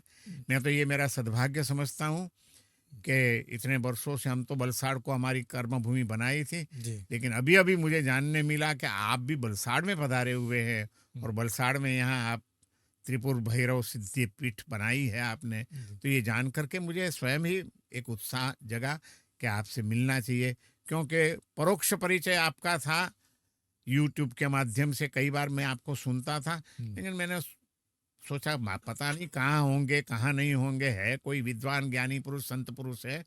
और स्वामी विवेकानंद के प्रति मुझे भी बचपन से कुछ लगाव रहा है, और उसमें मैंने जब जाना कि आप रामकृष्ण परंपरा में है और रामकृष्ण परंपरा के दीक्षित हैं आप, तो और भी थोड़ा आकर्षण था। लेकिन मिलने का जब अवसर आता है, समय तभी मिलना होता है। तो आपसे थोड़े दिन पहले जब मिलने आया तब आनंद हुआ, और आज आपकी कृपा हुई, विचार विमर्श के लिए आपने बुलाया। लेकिन आज तो ऐसा हुआ है कि मैं ज्यादा बोला हूँ, आप कम बोले हैं, लेकिन ये जो आपके ज्ञान की धारा जो है वो मेरे से कहीं ज्यादा है। मैं बस आपके उस ज्ञान का, आपके अनुभव का और आपकी साधना के अनुभव, जो उस दिन भी अपन बैठे थे वहाँ झोंपड़ी में और कुछ अनुभव की बातें हुई थी, तो मुझे बड़ा आनंद आया था। मैंने वहाँ जाकर के मेरे साथियों को यही कहा था, मैंने बोला आज हमें आनंद इसलिए आया कि स्वामी जी की साधना के स्वयं के अनुभव जानने मिले मुझे। तो ऐसे अनुभव जानने का कभी अवसर जरूर मुझे मिलेगा, ऐसी मैं आशा के साथ आपको मैं अल्प विराम करने की अनुमति दे सकता हूँ। ये लेकिन वैसे अभी भी आपको मुझे कुछ सुनाना पड़ेगा। नहीं, बिल्कुल। ये जो प्लेटफॉर्म है ना स्वामी जी के, ये जो मंक टॉक्स कहते हैं, ये साधुओं का ही संवाद हो, साधु पुरुषों का। साधु सिर्फ गेरुआ ना हो, साधु सफेद ना हो, साधु जिन्होंने जीवन को तपाया है। हाँ, बस। तो ये जो मंच हम बना रहे हैं, इसमें कोई विवाद नहीं, एक समरसता हो, समाज को साथ लेके आपने चलें। बिल्कुल सही शब्द यूज किया, साधु समागम। तो मैं साधु की 3 व्याख्या मैंने की थी। एक बार यहाँ अपने परमादरणीय प्रमुख स्वामी जी महाराज पधारे थे बलसाड़ में, तिरथल में उनका मंदिर है, तो प्रतिष्ठा थी, उसके लिए पधारे हुए थे। और उस समय उनका जन्मदिन था, तो 40 युवकों को वो भागवत दीक्षा दे रहे थे। तो 2 दिन पहले उनके परम विद्वान शिष्य डॉक्टर स्वामी जी महाराज जी, मेरा निजी, उनके साथ मेरे भी आत्मीयता बहुत है, बिल्कुल मेरी तो वो हमारे आश्रम में पधारे थे और मुझे कहने लगे, मुझे कहा कि महाराज जी आपको पधारने का है दीक्षा समारोह में, और 40 युवक दीक्षा ले रहे हैं, और दीक्षांत प्रवचन आपको करने का है। मैंने कहा महाराज जी मेरा काम नहीं, आप बड़े बड़े संत बैठे हैं, प्रमुख स्वामी महाराज तो है ही, खैर महंत स्वामी महाराज है, आप भी है डॉक्टर स्वामी। बोले नहीं, प्रमुख स्वामी महाराज ने कहा है कि जिंजी महाराज को आमंत्रण दे के आओ और उनको ही प्रवचन करना है। फिर मुझे जाना पड़ा, प्रमुख स्वामी महाराज की आज्ञा थी, साथ में बैठा, और युवकों को दीक्षा देने के बाद उन्होंने कहा कि इनको आपको दीक्षांत प्रवचन करना है, ये आज से साधु बन गए अब जी। तो फिर मैंने उस समय साधु की 3 व्याख्या की थी। आपने जैसे अभी कहा कि भगवा पहना है या सफ़ेद पहना है वही साधु है, ऐसा कोई बात नहीं, साधु अलग चीज़ है। तो मैंने वहाँ साधु की 3 व्याख्याएं दी कि साधु बने तो क्या, साधु का अर्थ क्या है। तो संस्कृत भाषा में 3 अर्थ हो सकते हैं इसके। साधनोति इति साधु, जो साधना करे उसका नाम साधु। जी। किस चीज की साधना करनी है? देह भाव से आत्म भाव में जाने के लिए, पुद्गल भाव से चैतन्य भाव में जाने की साधना जो करे उसका नाम साधु।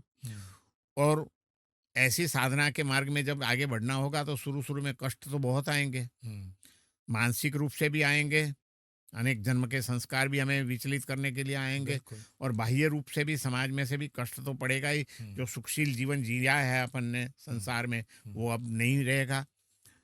तो उसमें प्रतिकूल परिस्थिति में भी जो प्रसन्न रह करके उसको सहन करे, तो साधनोति इति साधु, सहते इति साधु, जो सहन करे वो साधु। साधु सहन, प्रसन्नता से सहन करते चलो, ठीक। और साधना भी करे, सहन भी करे, और साथ साथ अपने साथ साथ जो दूसरे साधक चल रहे हैं उनको जो वात्सल्य भाव से सहाय करे वो साधु। सहते इति साधु, सहायम करोति इति साधु, साधनोति इति साधु। तो ये 3 व्याख्या मैंने की थी। तो अभी आपने कहा कि साधु के साथ बैठ करके, तो आपकी बात मुझे बिल्कुल सही लगी कि कपड़े कौन से भी पहने हो सकता है कि विपुल भी साधु हो सकता है और ये केवल भी साधु हो सकता है। बिल्कुल, बिल्कुल। वो साधना करता हो, वो सहन करता हो, वो किसी को सहाय करता हो, तो उस अंश में वो भी ये भी साधु ही है। तो साधु पुरुषों के साथ माने अच्छे साधु, माने सृष्टु, अच्छे लोगों के साथ बैठ करके बातें करना, ज्ञान की बातें करना, अध्यात्म की बातें करना, साधना की बातें करना, उसका आनंद ही कोई अलग रहता है। ना तो उस समय फिर समय का भान रहता है, न स्थल का भान रहता है। स्थल और समय दोनों से परे होकर के जब हम समय व्यतीत करते हैं तब परम आनंद की अनुभूति होती है। और ऐसे परम आनंद की अनुभूति आपके श्री चरणों में मैं अभी कर रहा हूँ, उसके लिए आपका बहुत बहुत मैं आभारी हूँ। आपको भी पुनः पुनः नमन, धन्यवाद। फिर मिलेंगे और जरूर। इसी तरह से ही यात्रा चलती रहेगी। नमो नारायण।